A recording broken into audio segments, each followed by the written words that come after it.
Hey everyone, it's time to find out the team news. The team that Liverpool will be playing at Turf Moor against Burnley. I am Paul Machin. I am joined by Steve Hoare in the studio. And I say it's time to find out. It's actually, we've got about 5.5 minutes till it's legitimate, but we've got a heavily rumoured team news, Steve. We have, yeah. So surprising for me. I thought that Mane comes straight back in.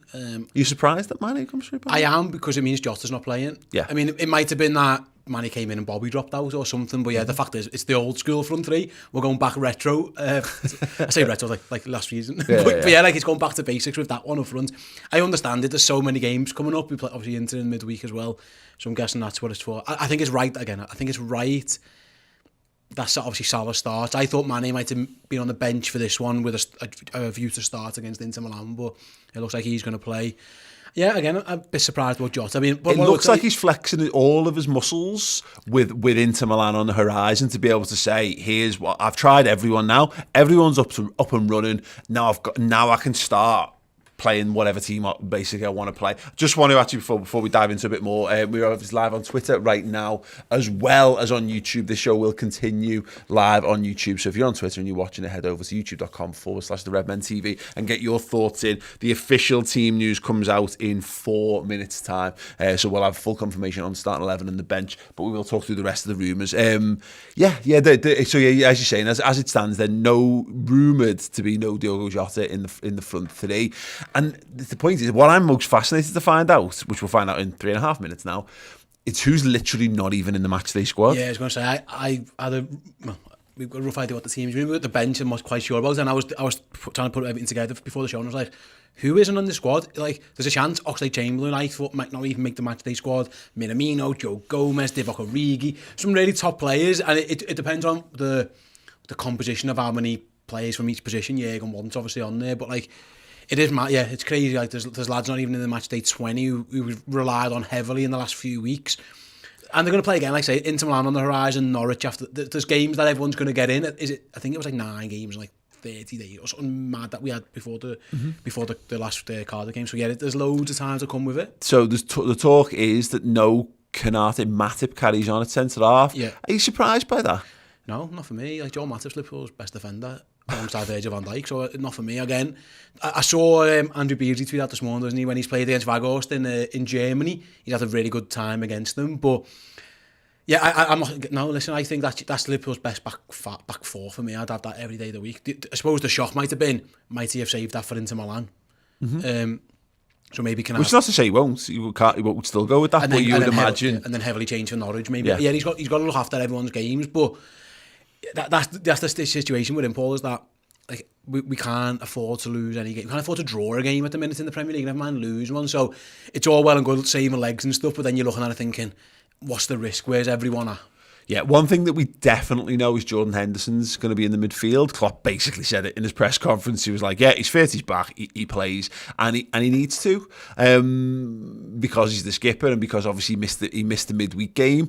There's a really big end of the season coming up for Jordan Henderson. And we've got a lot of players fit at the moment, and that won't last because it never does. But he's got, all of a sudden, Oxlade-Chamberlain, I think, has been exemplary, at times, over the end of December and into January, and even in the front three as well. Yeah. Harvey Elliott's come back, he's a new kid on the block. Everyone wants to see him every single time. Thiago's fit and available. Curtis Jones is available. Naby Keita. There's a lot of lads there who can play Jordan Henderson's role. And the question now for the skipper is, actually, are you the best right-sided number 8 in the squad? Go make sure you're proving that every single week. Yeah, and that's the same for, I reckon, I was saying this the other day when I spoke to Errol on the Leicester. I was like, how many lads can you just nail on that have to play in Liverpool's team? And it's like the goalie, Trent, Van Dijk, Robbo. I mean, yeah, probably, but then like the Shimmercast drop-off isn't horrendous. Mm-hmm. Mo Salah, and then I at the time I said Jota as well maybe, but like Liverpool, Fabinho was the other one. Yeah. It's but like there's a lot of, again, who plays next to Virgil is always up in the air. There's always at least 2 midfield spots available. Mm-hmm. It should be Thiago, but I don't think we can count on him to play for the game. Got to look after him a bit more. The right wing position is Mo Salah's. Up front is Jota or Bobby. Left wing is Jota, Bobby, Mane. There's a lot of lads there who have to prove themselves, because at some point we're hoping, well, we already know Liverpool are in one final. and in that Jürgen will pick his best team in that'll give us an indication what he feels his best team is. But going forward, hopefully there's an FA Cup final on the horizon one day. There could even be a Champions League final. There's some big games that these lads need to prove themselves. I remember we entered the new camp and he left Henderson out. He's not afraid to leave Jordan Henderson out if he doesn't think he's in the side. So if I'm him, I'm thinking, oh, there's a couple of lads breathing down my neck, especially Harvey Elliott. They clearly adore Harvey Elliott. Every time they can get him in the team, they get him in the team and he plays on the right of the midfield. Jordan's like, this happened with Fabinho. I had to move. I don't want to move again. Yeah. So I need to make sure I'm in this team. And he's been, to be fair to Jordan Henderson, he's not been in great form. No. He's played a lot of football and he's had to carry the burden. He's played more minutes than any other Liverpool midfielder, by the way, and it gets forgotten a little bit sometimes. He's been the most ever present of Liverpool's midfielders. There was a little drop. I think he was doing his own head in at times. So I actually think he's had a little bit of a rest, physiologically, psychologically, and getting to come back into the side with a little bit, with a fight on his hands. Yeah, and he's had that fight plenty of times before, so he should be up for it. I believe the team's going to be out now, so I'll send you over to the board. Stay. We've got a tweet from Ian Doyle of the Liverpool Echo saying Sadio Mane in the LFC squad that got off the bus just now at Turf Moor, so that's good to know. But we will get the confirmation on the Liverpool starting 11. What have you forgot? Just going to walk right in front of the camera. Brilliant. Yes. There you go. So, the rumoured team, it looks to have been correct. So, Alisson, Trent Alexander-Arnold, Joe Matip, Virgil van Dijk and Andy Robertson is the back five. It's a midfield three. Why did I make it sound like it was a shock that it was a three? Fabinho, Henderson, Keita, and then the old school front three, Mane, Salah, Firmino, and the substitute bench is where there's some added interest here. Kelleher, Kanate, Thiago, Milner, Oxlade-Chamberlain, Tsimikas, Jota, Diaz, Elliott. Come to me, Joe. Come and look at me. Oh my God! Stay on, everyone. Look at all these amazing footballers I'm surrounded by, and Curtis Jones isn't even in the 20. So who's not in the squad? Taki, Gomez, Jones, Divock, probably the four. That's outrageous, really, isn't it? Yeah. So yeah, I think this one explains itself, but I'm guessing it's Keita on the left, Henderson on the right of the midfield, which we kind of spoke about earlier. It's pretty much what it's got to be. And then I'm fascinated to see again the old school front three. Jota's played a lot of footy, obviously, with the lads at AFCON, so maybe he's looking after him there. Again, we referenced this with Henderson, didn't we, Paul? It's like the old dogs getting themselves ready to go. So it is almost like, well, yeah, I know that Diaz is here. I know that Jota's the main man. Come and prove ourselves one more time that, you know what, Jürgen, you can rely on us. And by the way, the bench is absurd. Again, the strength of that bench is absolutely ridiculous. Like, international football is pretty, I think they all are, except Kanate, aren't they? And obviously young Harvey Elliott, who will be an England international at some point in the future. Just absolutely crazy strength in depth for Liverpool. All bases are covered. I think, by the way, there was talk, wasn't there, about James Milner and his new contract. I think you see the value of James Milner here in that he covers right back and centre midfield on that bench. It allows you to get one of these other attackers in. Diaz, Jota, Elliott, Thiago, Oxlade-Chamberlain as your attacking options. That is absolutely fantastic. Like, I am shocked, I'll be honest. I'm surprised Jota's not playing. Maybe Jürgen is just saving him for Inter. And he has played a lot of games, like I said. But yeah, listen, I am absolutely delighted with how strong our squad looks at the minute, for sure. Well, the good thing about this is that Diaz and Jota, 60 minutes. Just bring Diaz and Jota on 60 minutes. Scott Hawks with a $25 super chat. Thank you so much, Scott. Godsday, can you do it? Can you do it? Can you make it? This is a very tight squeeze through here. That's what she said. It's hard to pick a side that isn't exciting amongst this squad. Amazing to think how different things are to last season. Time to become that 3-point machine again. Come on, you Reds. Absolutely. And that's the thing about it, is that you're bringing on potentially, definitely the second top goal scorer in the league, Liverpool's second best goal scorer. If you need, and Burnley, we know what the mission's going to be, because Burnley away, they're going to try to kick us and they're going to try to defend for their lives. And then they've now got Weghorst, I presume I'll get their team up now, to try and offer a little bit of a physical threat down the far end of the pitch. Yep. Jay Rodriguez, you'd imagine, to buzz around, but again, I'll confirm that now. We might need our subs bench to get this one over the line, but all of a sudden you could bring Diaz, Jota and Elliott on. Thiago. Oxlade-Chamberlain. It's ridiculous. It's absolutely ridiculous. And this time last year, again, we keep referencing this because it's so much changes in a year, Paul. Yeah. Like, we had no defenders. We are leaving out Joe Gomez out the matchday squad. Like, Joe Gomez is a superstar defender. He's so good, and I'm sure his time will come again at some point. I'm sure of it. But the fact that we don't even have to have him on the bench, when this time last season, it was Fabinho, Henderson, Reece Williams, Nat Phillips, and there's Joe Gomez not in the squad. Like, they get a lot of stick, does Liverpool, in terms of transfers and squad build. My goodness, they've done an amazing job that you can leave such players out of your matchday squad altogether. I said this before, there's a lot of people who have to delete hashtag FSG out of their Twitter bios and stuff, haven't they, in the last couple of weeks? The squad's outrageous. Yeah, it is outrageous. The Burnley team, we have that as well. It's Pope in goal. It is Roberts, Tarkowski, me and Peters. Then it's Lennon, Brownhill, Westwood, and Cornet, Rodriguez, and Weghorst, I'm presuming. But Max Cornet, obviously, Wout. I'm going Wout. It should be Wout Weghorst, but my mouth can't say Wout Weghorst or Wout Weghorst. It's confusing, but yeah, Wout Weghorst. Wout Weghorst. Wout Weghorst? Yeah, Wout Weghorst.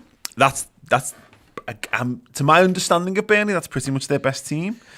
Having Weghorst in there, Rodriguez is a goal scorer. We've seen that against us in the past, and Cornet has been their star of this season. A very, very limited bright spot in what's been a pretty murky season for them. It's 4-4-2. It's proper 4-4-2. It is what it is. Like, I'm surprised maybe Dwight McNeil doesn't play instead of Aaron Lennon. I suppose maybe that's one change. But again, Lennon, by all accounts, has been doing all right for them. They got a good result in their last game, obviously at home against Man United. They got themselves a point, which, you know, everyone seems to be taking points off Man United at the moment, but they were able to do it. We know what we're going to get off Burnley. The big fella up front's going to be a nuisance. They're going to have Jay Rodriguez buzzing around him, and Liverpool are going to be switched on. Like I say, I think again, might explain why Henderson's in the side, a little bit of height, and also maybe a little bit more, I don't know, that the one next to Fabinho can become a two if you need it to be, and just, you know, if they are going long to Weghorst and he's just knocking it down, having two lads who are buzzing about in there doesn't hurt you. So yeah, again, no major shocks with the team that they've picked. How many games have Burnley drawn this season? Oh, good question. They've won once. They've won one game in the league this season. I reckon they've drawn like 7 or 8 maybe. 11. Really? 11. Then again, yeah, that's where all the they're fascinating because they've only conceded 28 goals this season. Like their defensive record, 28 goals conceded, that is top.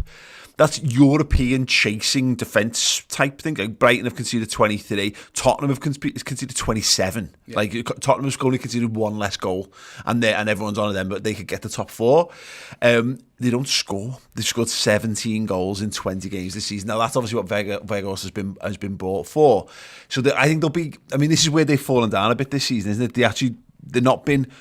They're not impregnable, but they also don't get like a lot of the extra bits and pieces goals that they've got in previous seasons. They've been a bit of a weird hybrid between the sides that they've been in years gone by. But I mean, you've got to be confident in this one. It's just, my hope is, I think it's been overstated how hard Burnley are to go up against. Well, we beat them all the time when we've gone there. It's more. I go back to that. It was we missed Mane, didn't we? Second game of the season. He scores against Arsenal on his debut. We batter them, and then we go to Burnley, and we are limited to like pot shots from outside the box, and it's one of the most frustrating games. And whenever I think about Burnley, I think that's but it's like 5 years ago. And they have given us a couple of bloody noses since then, but yeah, no, listen, they definitely have, and they've got that in them. What you need to do is, if you do what Man United did to them and just let them stay in the game, then, you know, 10 minutes to go, whatever, they might just fancy the chances. You've got to beat them early. I remember the 3-0 not so long ago. In the black and what colour was that? Like an aquamarine almost. That Liverpool had that one when Trent's cross goes in off the lad's back, and we beat them 3-0. And in the end, it's fairly comfortable because if you get that early one, and I think if you get it to 2. That's where, you know, foot on the neck kind of thing, you can put them away, and that's what teams have done to them who've beaten them. Yeah. But if you give them a sniff, they'll take that sniff, especially at home, their crowd behind themselves. Like they can do it. Liverpool need to win the midfield battle. That's the key. It's going to be 2 against 3. Yeah. It's going to be Fabinho, Henderson, Naby Keita around Westwood and Brownhill. So there's space for someone. Yeah. That's where Liverpool got to do. I think Naby Keita could have a major play on this game. I think he's the key for unlocking, you know, Tarkowski, they've been there, done it. They've done it for how often have they been there with Peters and Roberts as well. So like they know what they're doing.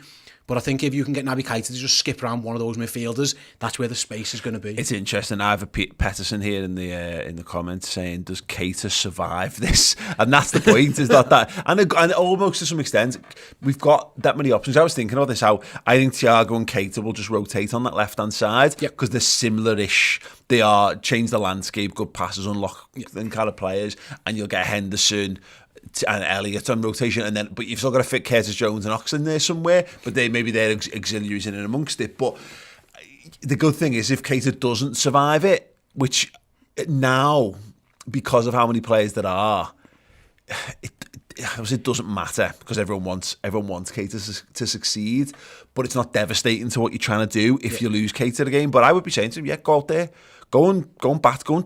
You're gonna get kicked, go and survive it, and if you can survive it, maybe you have a game. Maybe you got a game in the San Siro to look forward to if you do you do the business or beyond. I always feel like big game for him. Naby, I'm just looking at. He's played 5 times against Burnley. We beat them 3-1. We beat them 4-2. We drew 1-1. We won 2-0, and then we had that 0-0 very earlier in February last year, wasn't it? No, sorry, it's 4 games. I do apologise. It's 4. It's 2-0. It's 2-0. It's 1-1. It's 3-1 and it's 4-2. So Naby has got previous against these. Like a lot of these Liverpool team has. You can overstate the fact that, Burnley and, everyone always says it's turf more. And we used to get this with Stoke as well. Like, good for the teams just go and win those games. Like, don't worry about a cold, rainy night in Stoke or a tough game at turf more. Naby's played these 3 to 4 times, beat them 3 times. Like, we know this stuff. I think he is the key. And it's a day for his magic, isn't it? Yeah, and also, I think Keita, I know this might sound mad, like, I think he is quite robust in terms of when he gets booted.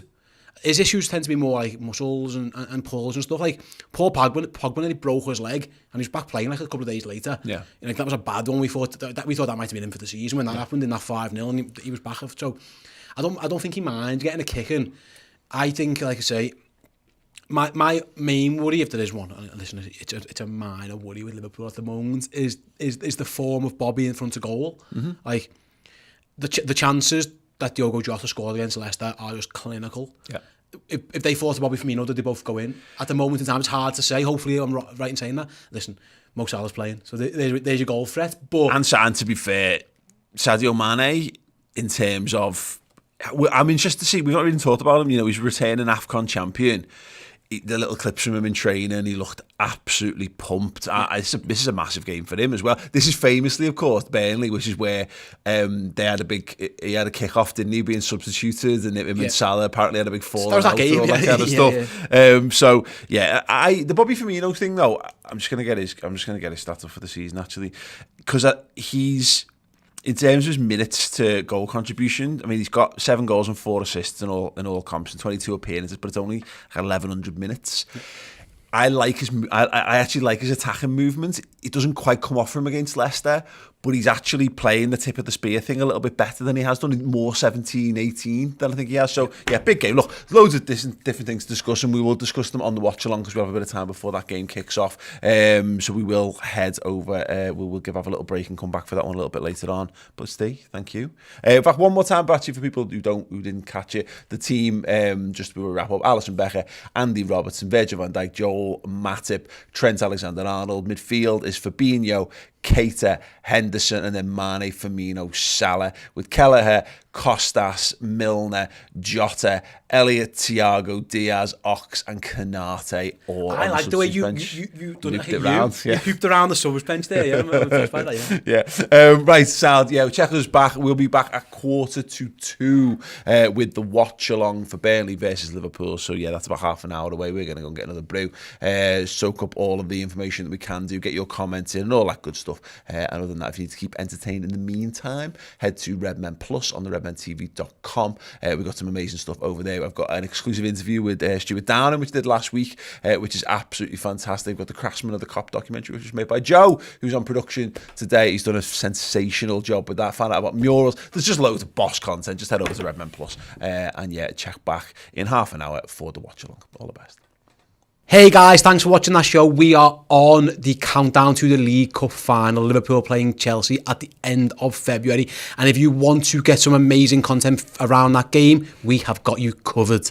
We have got exclusive interviews and documentaries all available in video and podcast form. So if you want to listen to us on the go, we have got you sorted. Yeah, so do head on over to the redmentv.com, join up to Redmen Plus, and hopefully get yourselves in the mood for when Liverpool win the League Cup at Wembley.